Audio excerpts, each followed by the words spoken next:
I would like to welcome our guest speaker, Dr. Jennifer Vriend. She is speaking to us tonight on the importance of self-compassion when grieving.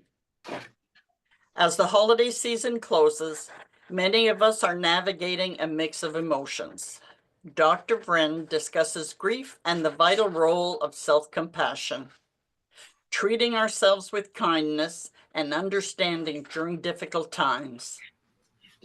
Through sharing personal experiences, Dr. Vriend offers insight for navigating grief with patience and care. Dr. Vriend is a clinical psychologist working in a private practice in Ottawa, providing psychological services to children, adolescents, and families. She is the co-owner of Queensview Professional Services and co-host of the Coping Toolbox, a child psychic podcast. Thank you so much, Jen, for being with us today. So please start whenever you're ready. Okay, great. Thank you, Michelin.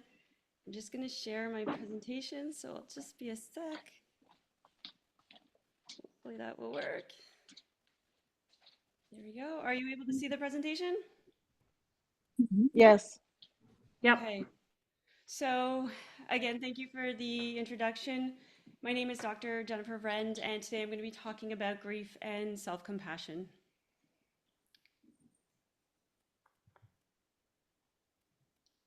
So the first thing that I wanted to do tonight is really put forward a heartfelt thank you to everyone who is here. Michelin mentioned this, but especially if it's your first or one of your first times attending these meetings, it's really hard to do, or it can be really hard. And it's a really important first step in part of the grieving process. So thank you all for being here. I truly am honored.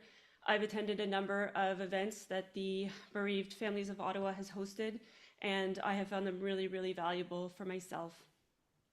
We're here tonight because we're all going through loss. Our loss does connect us, as Michelin talked about, and grief is extremely challenging.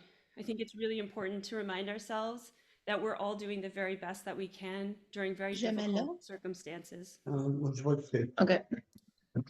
My hope for tonight is that I'm able to provide some ideas and some suggestions, but a bigger piece is the connections that you'll make afterwards if you are able to stay and break out into the groups. Hearing other people's stories is so valuable and so helpful for so many people.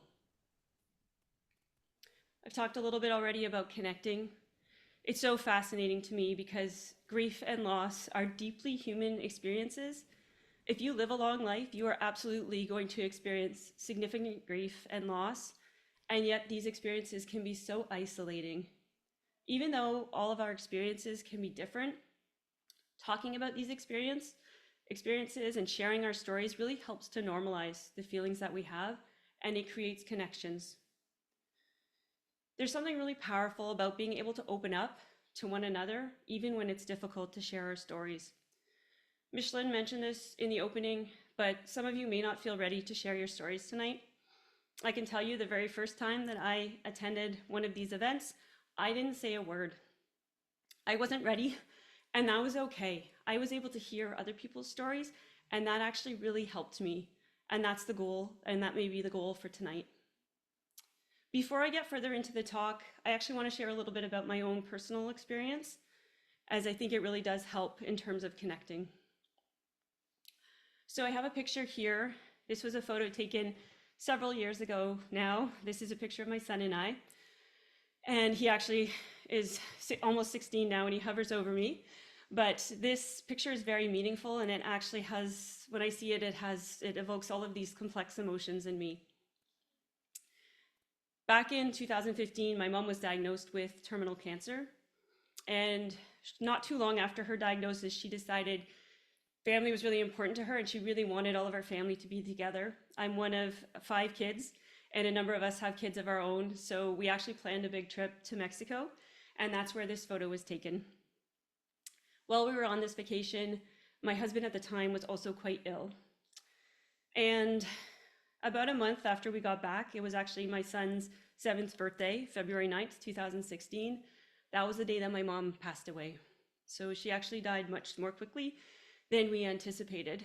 But I am so thankful that we were able to go on this trip.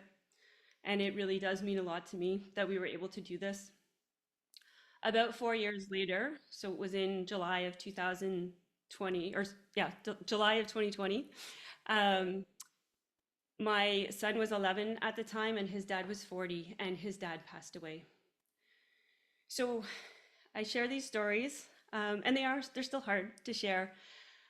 Easier to share than they would have been years ago, but they still are difficult. But I share them because I've learned that sharing our pain can help others feel a little bit alone and a little bit less alone and a little bit less isolated. When we talk about grief, it's really important to know that grief is unique. So I'll share my story. There's going to be others tonight who share their stories. Everyone's story is going to be different. I like to think about it as though our relationship with the person who we lost is as unique as the grief that we're going to experience. So all of our relationships were different, just the same way all of us will experience the grief differently. Another thing about grief is it's unpredictable. That's why it's sometimes hard to share these stories, because we're not sure how they're going to hit us and what's going to happen when we try and share these stories. And this is a great group. There's lots of support and lots of understanding as we try and share these stories. And if we're not able to finish the story or talk about the story more, everyone will understand tonight.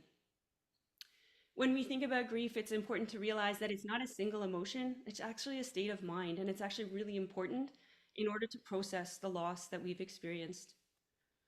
If someone close to us has died, we usually have this feeling like we've been robbed, and it can make us feel like things are horribly unfair.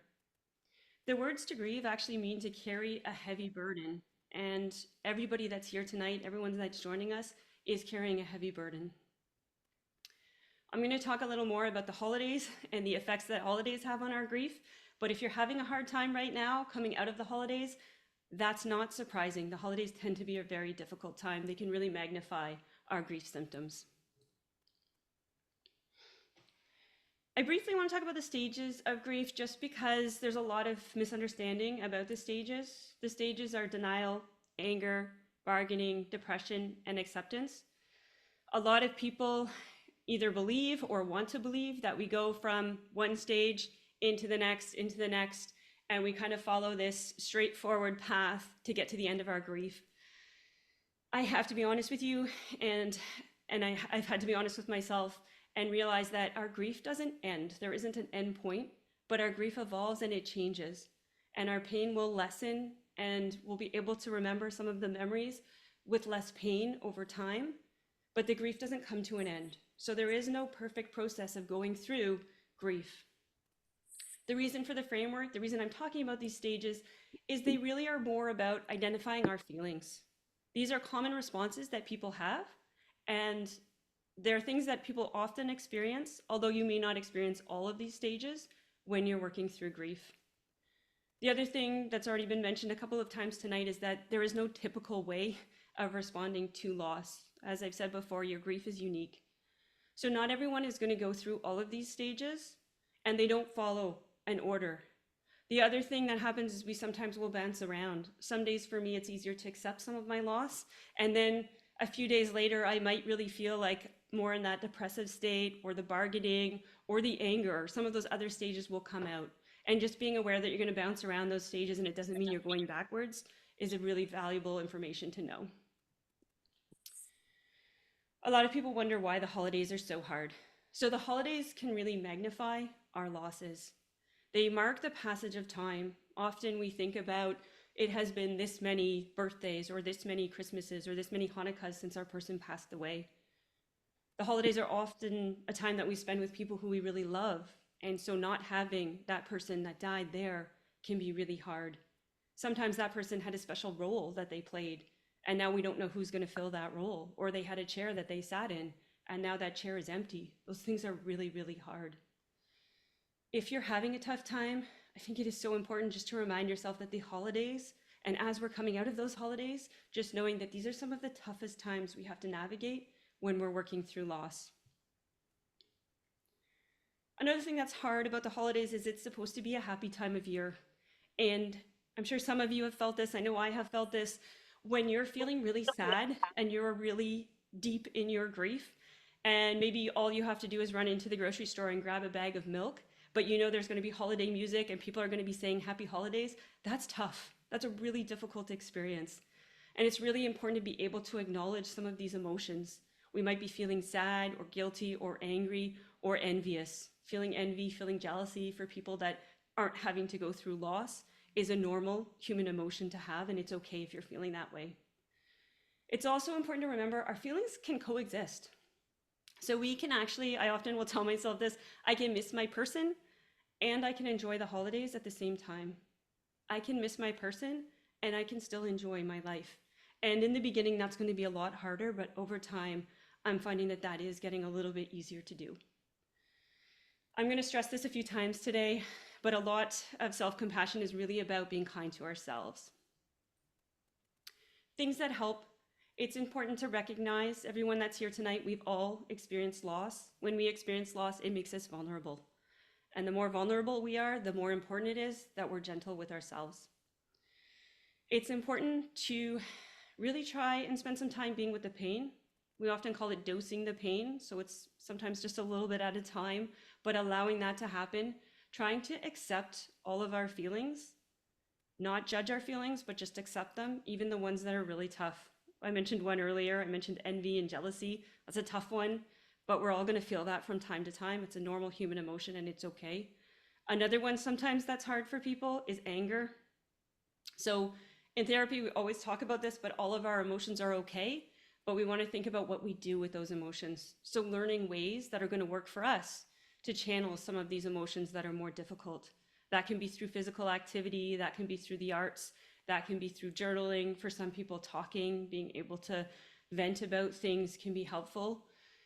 If we're noticing that we're taking our anger out on a lot of other people, it's important to be able to recognize that and take accountability, but still be gentle with ourselves. Acknowledge that we're angry and we're having a hard time, and that maybe there's other things that we need to do to manage our anger. Another important thing I want to stress about anger is sometimes anger can actually hide some of our more vulnerable emotions like sadness. So sometimes it's easier to be angry at the world than to admit how sad we are that our loved one is no longer with us.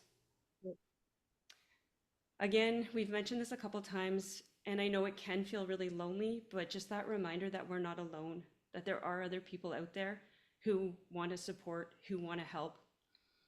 The other piece is that we actually, the way that we heal, we can expect some relapses. So what I don't want people to do is when things start to fall, when they have a hard time, I know with the holidays for me, I had a couple bad days. I was expecting them. I wasn't shocked. Just being aware that you're going to have those bad days and it doesn't mean you're going backwards. That's just part of how grief works. Self-compassion. So a lot of people know what compassion is. Compassion is our ability to be kind and thoughtful and nice to other people. And a lot of us are very good at doing that to other people and sometimes not so good at doing it to ourselves. And for me, I really see this as a work in progress. It's something that I've been working on and I actually think is really valuable. It's also really hard to do sometimes. The idea behind it is you're trying to think of how you could react to yourself the way you would in order to support a friend. So when you're being really hard on yourself and really self-critical, you might want to just take a step back and say, how would I treat a friend who's going through something like I'm going through right now? And trying to use that internal dialogue with yourself.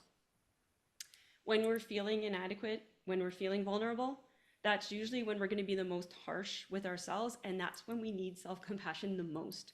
So just being aware of that, starting there, and then trying to shift it just a little bit. Just try to say some words that are more encouraging, more kind, or more understanding. I've talked about this before, but there is no perfect way of grieving. None of us are doing this perfectly. Everyone's grieving is going to be a little bit different. And just that reminder that we do not have to be flawless in order to be lovable is important. Ways to work on developing self-compassion. So one thing that can be really important is focusing on what we can control. When we've experienced loss, we often spend a lot of time thinking about things that we could have done in the past, what I should have done, what I could have done, what my person who died could have done or should have done. Unfortunately, we can't change the past, and it is much more healthy to be thinking about what we can control in our lives. One that's really hard for me is trying to let go of expectations of what should be and trying to focus on what is. When we lose someone, there's what's called secondary losses. So we don't just lose our person, but we lose our future with that person. For me, I wanted to have more kids. I wanted a family. I'm still grieving that. And I still sometimes will find myself kind of stuck on that. And it's really important to shift and focus on what is. I have a son who's almost 16 years old, who's a wonderful part of my life. I have a lot of good things in my life. And so just trying to shift and focus on some of those things can be helpful. Taking a deep breath and breathing. So this one is really interesting. Anyone who's ever been angry, really angry, has probably had someone say to them, take a deep breath. And usually we don't really appreciate this. We don't really like this. But I want to explain the reasoning behind this. And the idea behind taking a deep breath is that's our way of communicating with our nervous system and calming our nervous system. When we're really anxious, when we're really sad, when we're really angry, any emotion that's really strong is actually driven by the back of our brain. That's the primitive part of our brain. It doesn't understand language. It doesn't understand logic. So if we try and think our way out of it, it's not going to work. But if we take a few deep breaths, it actually just lets our bodies know that we're okay. And just calming our bodies a little bit can be really helpful. Trying to embrace our imperfections and vulnerabilities. That's what I'm working on tonight. Just putting myself out there, being vulnerable, telling my story. It's challenging to do, but being able to embrace some of those things and just recognize that it's okay that we have flaws. Another one is trying not to compare yourself to other people and really focusing on your own path. In therapy, I often talk to people about trying to be the healthiest version of yourself or the best version of yourself. That's not a perfect version. It never will be, and that's okay. But it's just you. We can't actually choose the cards that we're dealt. We get dealt those cards, and then we have to choose what we do with them. And really focusing on what you want to do with those cards you've been dealt is important. Developing a sense of belonging and meaning. As human beings, connection is really important. And figuring out, and I know all of you who are here tonight have experienced loss, and I know when I have gone through some of my experiences with loss, I found out who I can count on and who maybe I can't count on. Some people maybe aren't ready to hear your story, aren't able to hear your story. They're probably not the right people to find that sense of belonging with right now. And so figuring out who that is, maybe it is a group like the one you're at tonight. For me, I play hockey, and my hockey team actually has helped me a lot through my grief process. For others, it might be a book club. It could be a church or synagogue or other places like that. But trying to figure out what that is for you. Try and find something that really speaks to you and then connect with people who enjoy the same things. I always talk about sleep, eating, and exercise as 3 anchors. We don't have full control over these things, but we have some control. And these things can really help to stabilize our mood and other areas of our lives. So I know sometimes when we're struggling with grief, these are things that kind of go out the window. And even for me now, when my stress gets high, I notice these things start to go out the window, and I really am working hard on trying to prioritize these things. Journaling, I actually started a journal in 2015 when my mom was diagnosed with cancer, and I've continued to write in that journal. And so I've written about losing her and losing my son's father, and that journal is actually probably hundreds of pages now, but it really helps to kind of process some of these emotions that can be challenging. Other people really like gratitude journals. That's really trying to appreciate something. You may just want to put one thing you appreciate each day. Dealing with the problems one day at a time. So another thing that I really struggled with when I was deep in grief was if I tried to think too far into the future, it was completely overwhelming. And so I would try to just bring it back to, what do I actually have to deal with today? And sometimes that was too overwhelming. And I would say, what do I actually need to do the next 5 minutes? Can I get through the next 5 minutes? And if not, then I need to call someone. Finding help. I've also very much learned the importance of reaching out to people and figuring out who those people are. I kind of hinted at that before, but you may have found you've reached out to some people who are not so helpful when you're struggling and having a hard time. But there are people out there, and if those people aren't helpful, there's going to be others, and you just need to keep asking until you find the right people. Again, I've stressed this a couple times tonight, but it's so important to be kind to yourself. This is an analogy that is frequently used in psychology, and it's so relevant to self-compassion and self-care. So the idea is that if you've ever been on a plane they will tell you before they take off, if the oxygen masks come down, you have to put your own oxygen mask on. You have to secure your own mask before you help those around you. And I used to kind of think about this and say, yeah, but I'm too busy and I'm a lone parent and I'm looking after my son alone and there's too many other things going on. And for me, I actually ended up in the hospital because I wasn't taking care of myself. And I actually had to have surgery because I wasn't taking care of myself. And so I know it's hard. I realize it's hard. As somebody, again, that has been parenting alone, I know how difficult it can be, but I also know the consequences when we're not taking care of ourselves. And when we take care of ourselves, we actually can take better care of the people around us. Before I wrap up tonight, there was one last thing I wanted to share, and it's a quote that is incredibly meaningful to me. And this is a quote that my mom actually posted on Facebook about a week before she passed away. And it's something I've returned to. My sisters, we have given each other a few tokens that have this on it, and it's something I go to on some of my really dark days. The quote is, "Promise me you'll always remember you're braver than you believe, and stronger than you seem, and smarter than you think." And it's something that my mom probably, like I could see her saying it. It reminds me of her when I think about it, and it's just so powerful for me. So I know not all of you will have something like this, but I would encourage you to try and find some sort of a quote that's meaningful to you and can be powerful for you. And that quote can be very simple. It can just be, I'm enough, I'm loved, I'm a flawed human being, and that's okay. Another one of my go-tos is, I'm just trying my best, and that's the best I can do. Um, the reason I suggest this is just having, I know it's just words, but having the right words at the right time can just be really, really powerful. So to wrap up tonight, I am so sorry for everyone that's here because I know that you're going through loss and have experienced loss, and I am so sorry for that, but I am so thankful that you're here, and I really do hope that this is helpful in part of your grief process.